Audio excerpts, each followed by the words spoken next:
Baptist podcast we gather around to talk theology, politics, and the sweet banjo sound. Kevin Thompson leads the way, teacher and preacher too. With a men's quartet, the harmonies ring true. Gather around the mic, let's find our way, singing praises, strumming banjo strings all day. Amputated Baptist podcast where we all belong. Join the harmony, let it carry us along.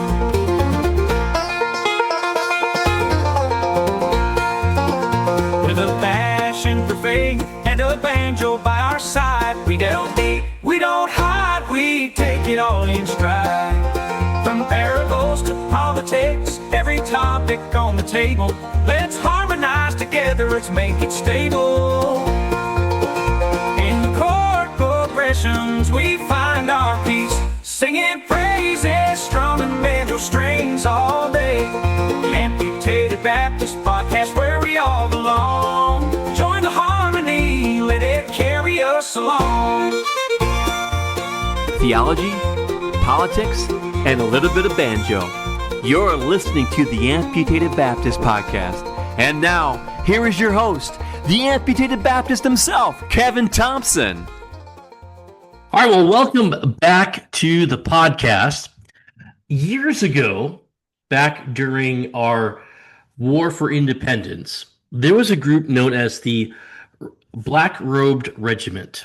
And these were a group of pastors who said, if we are going to expect our congregants to fight for liberty, we're going to go and fight right beside them. And one of their battle cries was, we will have no king but King Jesus. And so yesterday, we had across the country, in every single state, thousands and thousands and thousands of different locations, we had the No Kings protest of Donald Trump.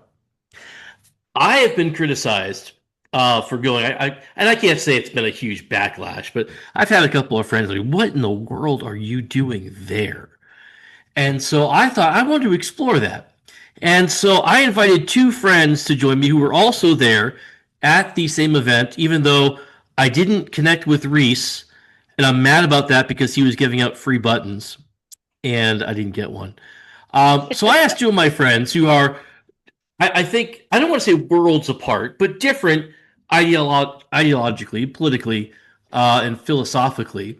But the three of us, though we have our differences, came together for this event because there are some things that we can agree on.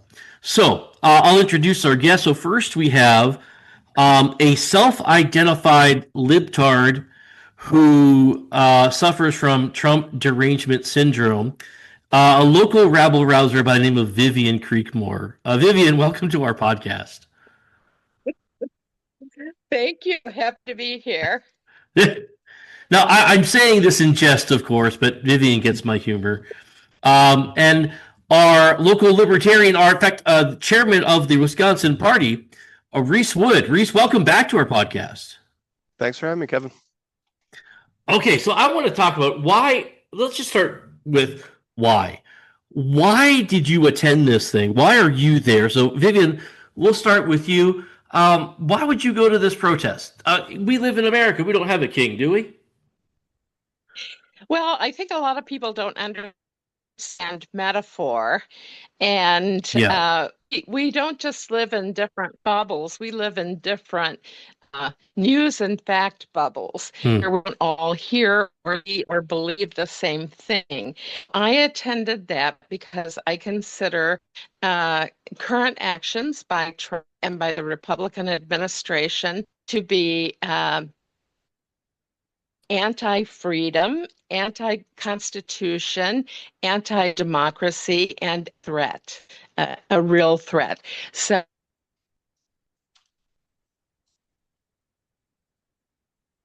Vivian, you're kind of cutting out there. Vivian had told me before her internet connection is not the most stable right now. Maybe I need to move. Okay, I'll try another location. All right, well, while you're doing that, Reese, why don't you answer that question? Why were you there? Because you're not a liberal Democrat. You're not a progressive. You're a libertarian. Yeah. So there's definitely. Actually, I'll start by saying the Libertarian Party of Wisconsin passed a resolution back in July that we would support the No Kings rallies. If there was one to be local, we encouraged all of our members to participate on behalf of the party. And we kind of missed our opportunity, I think, earlier this year. I don't know if any of us got out, but it was a huge turnout, and we're a growing party. So we can't afford to miss opportunities like this. People always say libertarians are a little conservative, a little liberal. I don't know how true that is. It's only so relevant based on the individual, but so we passed a resolution, and I was kind of excited to, promote the party there. We had a really good reception. But there's definitely a sentiment every administration, we're calling out tyranny, so no matter which party it is, and that's true for this administration as much as the last. All right, Vivian, I can see you're back, so I'll let you continue where you left off there. Why were you at this event? I was at this event because I am pro-democracy, I'm pro-constitution, I'm pro-civil liberties. I recognize us as a democratic constitutional republic. I support and I oppose any infringement on due process. So I think the actions in cities, in neighborhoods that I know in Chicago by ICE are utterly shocking. And I think people don't understand maybe the name No Kings because they don't understand metaphor. So we could have said no tyrants or no dictators, but it's No Kings, I think, was appropriate. Yeah. So we fought one war for independence from kings, and we're not going to have our rights trampled on again. Right. And so, it's interesting because the language you're using is the very language I heard back in 2009, 2010 at the Tea Party meetings that I attended. So back in my more wild days, I was a part of the Tea Party movement. In fact, I spoke at several Tea Party rallies in Janesville, in Jefferson, and I think Clinton as well. And I could have some of the same signs that I saw yesterday at the No Kings rally, I could have used at some of those Tea Party rallies. And it amazes me that it's the same party that was once pro-freedom, pro constitutional republic. We want the Constitution. We want freedom. We want liberty. We're against tyrants. Is now on the other side of that issue, where they're the ones being protested. Yet they don't see the contradiction in what they're doing. So I went yesterday because I think, and you guys can jump in if you disagree or agree. It worries me that we have a president that rules by executive order, not by rule of Congress, but by the stroke of a pen. He's trying to unilaterally enforce and inflict his will upon the people. We have someone who is invading our own country. He literally said that some of our major cities should be practice for war. We are sending in American troops against the will of the people, against the governors in these cities, the mayors of these cities. We're sending them in. And these ICE deployments are, I'm for a closed border. I'm for border security. And if you are a violent criminal, I think you should be deported. And that's, I think, common sense, but that's not what's happening here, where you have innocent people who are being swept up in this. Vivian, I see. So you want to, Vivian, jump in there. I wanted to interject that no Democrat that I have ever met is opposed to deporting violent criminals. But these are not targeted arrests. They're not even targeted raids. They are going to public places to and randomly picking people up. And I've read statistics that are around 70% of the people they pick up are citizens and are here legally.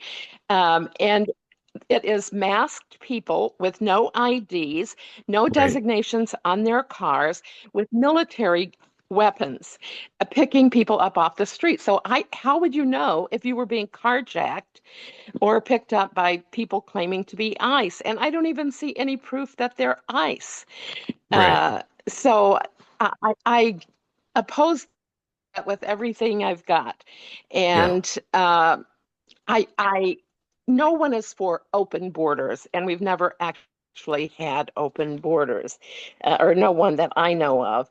But it is impossible, almost impossible, for people to get here and request asylum. So we have to, and my ancestors came here by pulling up in a ship off the Virginia coast and rowing forward.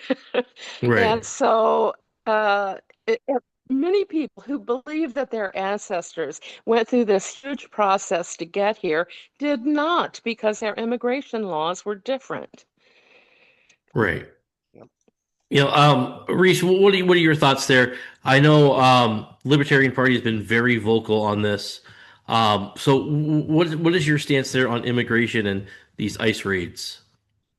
I mean, libertarians are all over the place on the immigration topic. I mean, we definitely have conservative-leaning members amongst us who are, just like you mentioned, Kevin, they support everything you mentioned, closed borders, everything. We do have people who are open borders. So like Vivian said, there's hardly anyone in the Democratic Party. We definitely have some of those people, but we have everything in between also. That's what's unique about our party. We have a big mix of pretty much everything, especially on this topic. But I don't think anyone's been pro-ICE in the party. We do have some people who they're convinced, like a lot of conservatives, they're convinced that every story they hear is about a criminal. But from the start, I already had differences with this administration, so I also had a hard time believing that they were really out there getting all criminals. It's just hard to buy. And we are hearing all kinds of stories of innocent people getting wrapped up that are not criminals. So it's executive authority out of control. I would add that these are documented cases. It's not like some wild person on the internet asserting that there's lots of documentation. So Reese and I agree on something. Probably a bit. I think and that's what was great about the event yesterday. I don't think, obviously there were some people there who were liberal leaning, and that's the big criticism from some libertarians, that it's just way liberal to progressive liberal. And, I definitely saw some of that, but what I saw was a bunch of individuals. I know there was independents there, people like Kevin. It was not just one political ideology. And I think we have people, because of the nature of executive authority and how it increases every administration, we're really polarizing people so far that they buy any wide sweep and generalization that gets put in front of them. My favorite one is from the start was the tariffs thing. We can go softer than ICE and just bring it back to the big libertarian slogan, taxation is theft. And tariffs are definitely taxation. That was another executive measure right there that we highly disagree with. There's I've always all types of stuff. Kevin, I was going to say, people ask you, why would you go to that? Yes. And I feel like we should attend each other's events. And I went to a Republican Party of Rock County, some kind of dinner party. And so, and no one there had horns or no one, there was no children on the menu. People were all cordial and friendly. And the big surprise to me was we homeschooled, which is how I come to know so many evangelicals Yeah. and Republicans. And every person, and I went with two homeschooling friends, every person there applauded us for that. Hmm. And that would not, unlikely to happen at a Democratic Party meeting. Yeah. Uh, uh, People would definitely be more suspicious. So I was a Democratic voting, liberal, wild-eyed libtard who homeschooled. Hmm. And it was interesting going to that meeting. Yeah, and I find I've been to, there are some people who don't know me very well, and they see me go to an event like this and posting pictures, and how could you, as a Christian, how could you do this? But, I've been to Bernie Sanders rallies, I've been to Donald Trump events. I enjoy, I've been to Libertarian Party events, Constitution Party events. I enjoy getting the different perspectives, and there are things I can learn from other people. There are things I can even learn from Vivian, Wow. and and things I have learned, because you are a very intelligent woman, and you certainly you've done your homework. Facts and figures and things like that. And Reese, I certainly have a libertarian streak in me, and I've voted for you, and so I believe that I fear that sometimes we just get into, as Vivian, you mentioned before, you're just your own little bubble, and you can create for yourself your own little echo chamber. And when you live in the echo Right. chamber, which I think we do right now, that's what causes a lot of this division, and that's what causes a lot of the strife and the arguments that we get, because I don't think we understand each other. And so while I go to the No King trial, and Right. there's some signs I disagreed with, and it's funny because I went to No King's rally on Saturday. On Tuesday, I'm holding a pro life day at my school, and I don't think a lot of the people that were at the No Kings would be at my pro life rally. Well, it's not a rally; it's a day that we're celebrating or recognizing. But I want to get different perspectives, and I think there is some things that transcend party. There are some principles that transcend party that I want to work with Vivian, and I want to work with Reese, and I want to work with any independent or Green Party, whatever. If we can stand up to tyranny, because I think this is so important, I want to stand up to what I perceive to be a departure from our constitutional republic. I want to stand up to that, and then when we're done with that, Vivian, we'll fight about abortion and school vouchers after that. We can do Um, that. but let's get this big thing covered first, so that we can go back to some of these bigger issues, these other issues that we disagree on, and that we can fight about. But first, there are some things I think as a country we need to stand together for. And Vivian, I want to thank you, because in your post about this the other day, you made it clear that this wasn't just for left-wingers. This wasn't just for progressives or Democrats, but you wanted to welcome everybody who loves liberty, everybody who loves freedom, and that's why Reese and I show up, and others, because of that. Definitely. You'll always be welcome if I'm there, and I'm going to attend a Libertarian meeting. I have never done that. So, Reese, I'm going to see you at a meeting. So that's, one of the reasons I was excited to go is because, so we had a conservative event early October. We're, just like you said, Kevin, we are trying to, be present at other parties, especially the two traditional parties events. Yeah. But we always hear people, I've been a candidate twice, and in all my campaigning, plus just political activism in general, you'll hear from so many people that they support third parties. They want to see third parties survive or make it in elections. But they also say, well, but they can't do it quite yet, not till we get the ranked choice voting or something like that.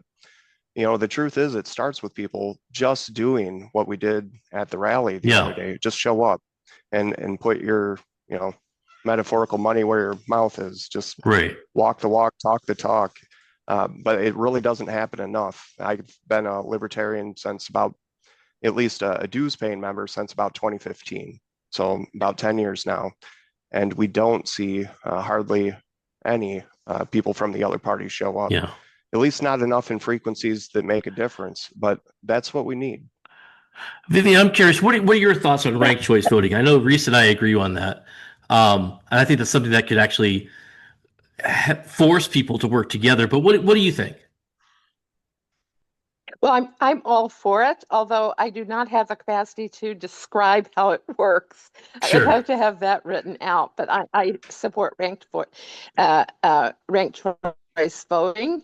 I wish we were a parliamentary system, which makes multiple parties a whole lot easier. Yeah. And so here's something that really surprises me. People ask you, how could you go as a Christian?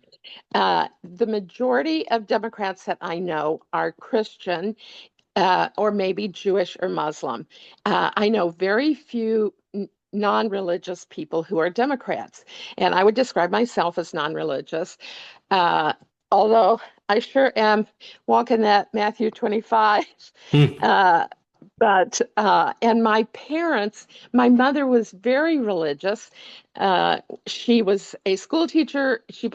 We belonged to a church that I didn't know is seen as wildly liberal, the Christian church, but a minority in Kentucky, and a devout Democrat.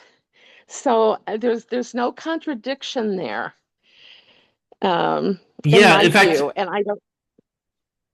At the event, many people were holding signs quoting scripture. Yes. And it was interesting. You brought this up. Sorry, this is I'm a Christian and this is a Christian podcast, so I'm going to bring up some Bible. But in my service this morning, it was interesting. Let me see if I can find this verse, but this is in Ezra chapter 2, when we're talking about the people of Israel who have been held captive in Babylon for about 70 years. They're on their way back. And the Bible describes, in fact, here it is. Bible describes these groups that were coming back. They were groups. And in chapter 2, verse 59, talk about these different people who, quote, they could not prove their father's houses or their descendant, whether they belong to Israel. So these are undocumented Israelis who are coming back, and they are welcomed back to Israel, though they were, quote, undocumented. That's a little. I got to flesh that out in my mind a little bit this afternoon, but I thought that was an interesting passage in light of some of the things we were reading on these signs, and there were. Oh, by the way, Vivian, before I forget, I did want to ask, how much was the check from George Soros that you received to be there? Well, I make approximately $1 million per event, but that's because I have broad appeal and a lot of visibility. Some people only make 500,000. Okay, well, that's good to know. I'm getting a huge cut too, so. Yeah, I'm still waiting for my check. I did get, in all fairness, I will say, I did get my Elon check last year. I took advantage of that. Nice. Right or wrong, I wanted the money. So that's a good Christian attitude. I just wanted the money. So,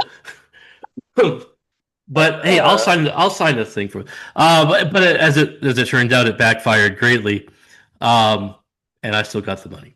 But so I'm going to ask both of you. There's always accusations about these are people that are bussed in, or they're calling for violence and anything. Did you see anything like that at our event in Janesville? Nothing. There was no violence at all. Some of the news reports have made a really big deal about a guy getting picked up for drunken driving in a different location, but on the same day. So if someone had murdered his wife and kids on that day, 50 miles away, it would probably be attributed to that. I see no violence. I have never seen people bust in anywhere other than maybe I'm trying to think of something like a big march in Milwaukee where people get together and hire a bus. But being bussed in by other organizations, never. I've been to rallies where I know who every single person is there, and people will still say they are strangers. So, whoops, did I lose you? No, you're still here. Oh, okay. So no, there was no violence. It was warm. It was happy. Uh, and there was a wide variety of people too. They were not all elderly. Right. Yeah. That's another thing I've heard. In fact, there were a lot of younger people there, and for some reason they were dressed as pink unicorns and penguins and a hippo. I think I don't know what that was about. Reese, what was your experience like? Oh, I mean, it was great.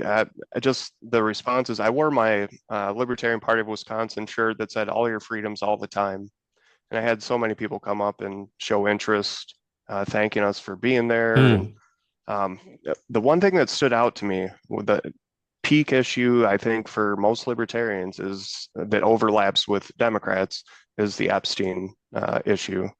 I saw a lot of signs there too, which I mean, for me, it might as well have been some libertarians holding those signs, because that's exactly where we stand on it. Release them.